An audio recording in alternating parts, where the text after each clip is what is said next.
En la tranquila localidad costera de Praia da Luz, Portugal, la noche del 3 de mayo del 2007 se tiñó de sombras y misterios. Madeleine McCann, una niña británica de apenas 3 años, desapareció sin dejar rastro de la habitación donde dormía junto a sus hermanos menores, mientras sus padres cenaban a escasos metros.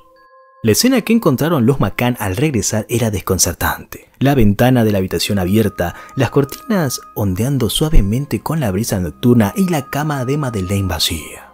El pánico se apoderó de la familia y pronto la noticia de la desaparición se propagó como un incendio incontrolable, atrayendo la atención mundial. Las investigaciones iniciales fueron caóticas y plagadas de errores. Las autoridades portuguesas y británicas siguieron múltiples pistas, desde avistamientos de una figura sospechosa llevándose a la niña en brazos hasta la posibilidad de un robo que salió mal. Sin embargo, cada pista parecía desvanecerse en la oscuridad, dejando más preguntas que respuestas. Con el tiempo, la desaparición dio paso a teorías más siniestras. Se exploraron conexiones con redes de tráfico infantil y se investigó a individuos con antecedentes de delitos sexuales en la zona. Uno de los nombres que emergió fue Christian Wagner, un depredador sexual alemán con un historial perturbador. Conversaciones secretas y correos electrónicos vinculados a él revelaron una mente oscura y perversa, aumentando las sospechas sobre su posible implicación en la desaparición de Madeleine. A pesar de los esfuerzos incansables de los investigadores y la atención mediática global, el paradero de Madeleine sigue siendo un enigma. La imagen de su rostro inocente persiste en la memoria colectiva, un recordatorio inquietante de cómo, en un abrir y cerrar de ojos, la realidad puede transformarse en una pesadilla insondable.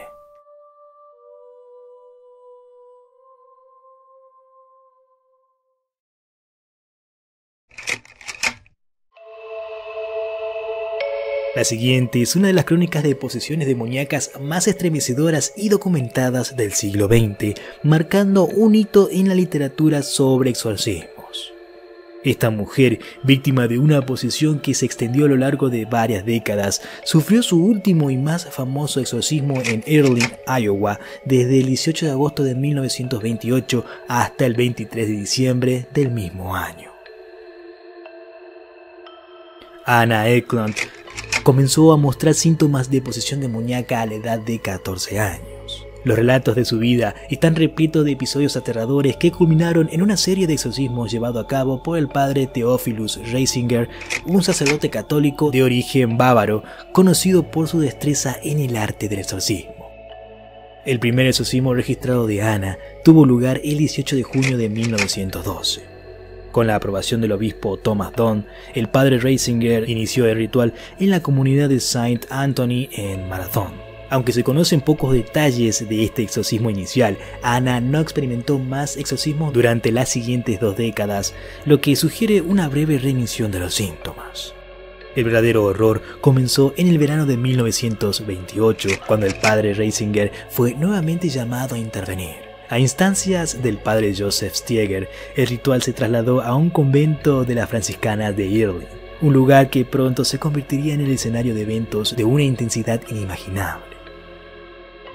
Anna fue llevado al convento el 17 de agosto, donde inmediatamente empezó a mostrar signos evidentes de posesión, ataques de ira provocados por alimentos rociados con agua bendita y comportamientos animalescos como gruñir y silbar. El exorcismo comenzó el 18 de agosto y fue violento desde el inicio. Anna levitaba, aullaba y se colgaba del marco de las puertas en un despliegue de fuerza sobrenatural que horrorizó a las monjas del convento. La primera sesión del exorcismo duró hasta el 26 de agosto y fue seguida por una segunda serie de rituales entre el 13 y el 20 de septiembre. La última sesión, que tuvo lugar del 15 al 23 de diciembre, fue particularmente extenuante. Durante estos rituales, Anna se negaba a comer, vomitaba sustancias repulsivas y lo que parecía ser hojas de tabaco, y su cuerpo mostraba signos de severo deterioro con la cabeza, los labios y el rostro hinchados. Además, hablaba lenguas desconocidas, una manifestación clásica de la posesión demoníaca. La intensidad del ritual y la violencia del comportamiento de Anna fueron tan abrumadores que muchas de las monjas solicitaron ser trasladadas a otros conventos. La situación se tornó aún más siniestra cuando se llegó a la conclusión de que Ana estaba poseída por Judas Iscariote, el traidor de Cristo, lo que añadió una capa perturbadora de desesperanza a su sufrimiento. El 23 de diciembre, en el clímax del exorcismo, el padre Ratzinger ordenó al demonio regresar al infierno en nombre del Padre, del Hijo y del Espíritu Santo, por intercesión de la Virgen María. Ana, después de un paroxismo de gritos y convulsiones, finalmente se desmayó y gritó «Judas», seguido de «Infierno, infierno, infierno». Luego abrió los ojos y en su propia voz dijo «Gracias Jesús, alabado sea Jesucristo». El exorcismo fue declarado exitoso, aunque Ana continuó experimentando síntomas de posesiones más suaves y manejables. Los detalles exactos de la muerte son inciertos, con fechas que varían entre el 23 de julio de 1941 y el 23 de junio de 1964.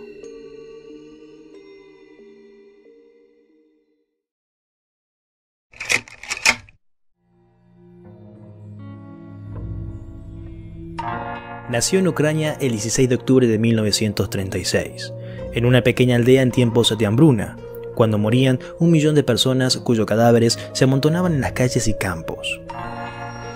Lo más cruel para el pequeño Andrei y su hermana era escuchar en el regazo de su madre cómo su hermano mayor, Stepan, había sido raptado y devorado. Aunque no era un caso aislado en aquellos duros años 30, pero el hecho marcaría notablemente al niño, quien se sentía en esos momentos más solo que nunca, y la manera en cómo su madre los contaba hacía que la historia pareciera verídica, ya que no existe un registro de nacimiento o muerte de Stepan. En la escuela era muy introvertido, incapaz de aceptar su miopía. Sus primeras gafas la tuvo a los 30 años y hasta los 12 se orinó en la cama. Siempre era humillado por sus compañeros, cualquiera podía decirle lo que fuese. Él solo se limitaba a escuchar y a aguantar. No es de extrañar que con el tiempo su ánimo se llenase con lágrimas contenidas y con todas esas injurias. A medida que iba creciendo, se hacía más tímido con las mujeres, hasta el punto de hacer fracasar su primer intento sexual por eyacular a pocos segundos mientras abrazaba a una chica. De ahí surgieron sus primeros rumores de impotencia. A pesar de su problema, pudo encontrar una esposa, y aunque era incapaz de mantener una erección, sí podía eyacular.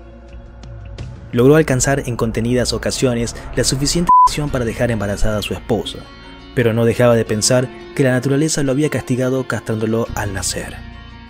Era un marido de carácter estable y trabajador, un padre que nunca levantaba la voz ante los hijos, un respetado miembro del Partido Comunista que leía los periódicos y se mantenía al corriente de la actualidad. En la escuela en la que trabajaba, los alumnos se reían de él, lo apodaban el ganso. Él no hacía nada para remediarlo, tampoco cuando le empezaron a llamar afeminado, ni cuando le pegaban arrojándole una manta por encima o cuando lo sacaban de las aulas a patadas. Después de cierto tiempo, por miedo a los chicos, empezó a llevar un cuchillo a su trabajo. El 22 de diciembre de 1978, Chikatilo mató por primera vez. Abordó en la calle a una niña de 9 años de edad y la convenció para que se fuese con él a una cabaña que poseía a las afueras de la ciudad. Sabía cómo hablar con los niños, él también había sido maestro y tenía sus 2 hijos. Una vez allí, la desvistió con violencia. Accidentalmente le hizo un rasguño del cual brotó sangre, hecho que le propició una erección inmediata, estableciendo el vínculo fatal entre sangre y sexo. Luego sacó un cuchillo y se lo clavó a la niña en el estómago. Con cada puñalada notaba que se acercaba más al orgasmo, por lo que no cesó de hacerlo hasta la eyaculación. Chikatilo había intentado satisfacer su necesidad sexual movido por la esperanza de llegar a ser igual que los demás, pero no lo era. El 3 de septiembre de 1981 asesinó a su segunda víctima, Larisa Katchenko, de 17 años de edad. La convenció de ir a un bosque para tener relaciones sexuales, pero falló en el intento, por lo que ella se rió de él. Esto lo enfureció. Perdió el control, la estranguló y eyaculó sobre el cadáver. Mordisqueó su garganta, le cortó los senos y en su frenesí se comió los p***ones. En esos momentos supo que volvería a matar. Los 2 primeros asesinatos de Chikatilo tuvieron cierto carácter fortuito. Es posible que, en ambos casos, sus intentos fueran solamente de índole sexual. Los gritos de terror le excitaban, pero era el asesinato en sí lo que representaba para él el acto sexual supremo. Su tercera víctima fue Lyuba Biryuk. Fue raptada en una villa y fue acuchillada 40 veces en el bosque. Le mutiló los ojos, hecho que se volvería algo común en sus asesinatos, la firma mortal de Chikatilo. Chikatilo asesinó a otras 3 personas en ese año. Entre ellas se encontraba su primera víctima masculina, Oleg, de tan solo 9 años de edad. El cuerpo no se encontró, pero Chikatilo afirmó ser el responsable y de haberle arrancado los genitales. La prensa estaba enloquecida con el asesino en serie. El modus operandi era siempre el mismo. Sus víctimas siempre se encontraban en los bosques, con indicios de violencia y sadomasoquismo. Y en ocasiones le faltaban miembros a las víctimas. Eran niños, niñas y chicas jóvenes. Entre ellos habían muchos escapados de casas y con problemas mentales, pues se dejaban convencer con más facilidad y agradecían su ayuda en el laberinto del sistema del transporte local con el cual no estaban familiarizados. En 1984 asesinó a 15 personas. Mientras el tiempo entre sus asesinatos iba disminuyendo, el número de víctimas iba en ascenso. Chikatilo los elegía entre la multitud en estaciones ferroviarias y en paradas de autobuses, y con algún pretexto los convencía para que los siguiera a alguna zona boscosa. Una vez allí les infligía numerosas puñaladas, entre 30 y 50. Casi todas las víctimas sufrían la mutilación de los ojos. A las adolescentes o chicas jóvenes les seccionaba los pechos o los pezones, ya fuera con sus afilados cuchillos o con los dientes. La tecnología rusa de los equipos de investigación era arcaica en naturaleza, lo que dificultó la investigación. No publicaron las matanzas temiendo el pánico. Los hombres a cargo de la investigación eran Víctor Burakov y el coronel Festisov. Burakov y Festisov pensaron que el asesino engañó a sus víctimas en la estación del tren de la ciudad. Las estaciones entonces fueron supervisadas por los detectives buscando cualquier comportamiento sospechoso o cualquier persona hablando con muchachos o muchachas jóvenes. Chikatilo fue descubierto en la estación del tren cuando intentaba seducir a niños. Los detectives lo detuvieron y lo llevaron a la comisaría de policía. En su bolso encontraron la vaselina, la cuerda, toallas sucias y un cuchillo de cocina. Su sangre fue mecanografiada y reveló que tenía el tipo de sangre A, pero el presunto asesino que andaban buscando tenía sangre AB en las pruebas realizadas en las muestras de semen encontradas en las víctimas. Chikatilo entonces fue liberado. El perfil del asesino fue hecho por el Dr. Bukhanovsky, psicólogo ruso principal. Él lo denominó el asesino X y concluyó que X no era homosexual y tenía posiblemente una esposa y niños. El asesino sería un sádico, pues mutilar a sus víctimas era una cierta forma de dominación. Años más tarde recordaron a Andrei Chikatilo. El detective Burakov entró en contacto con el jefe de trabajo de Chikatilo y descubrió que él estaba de viaje en los días de los asesinatos. Andrei fue buscado. Hallaron un corte en su dedo y sus órganos genitales tenían abrasiones. Andrei negó cómo sucedió, pero cuando registraron su mochila encontraron su cuchillo de cocina.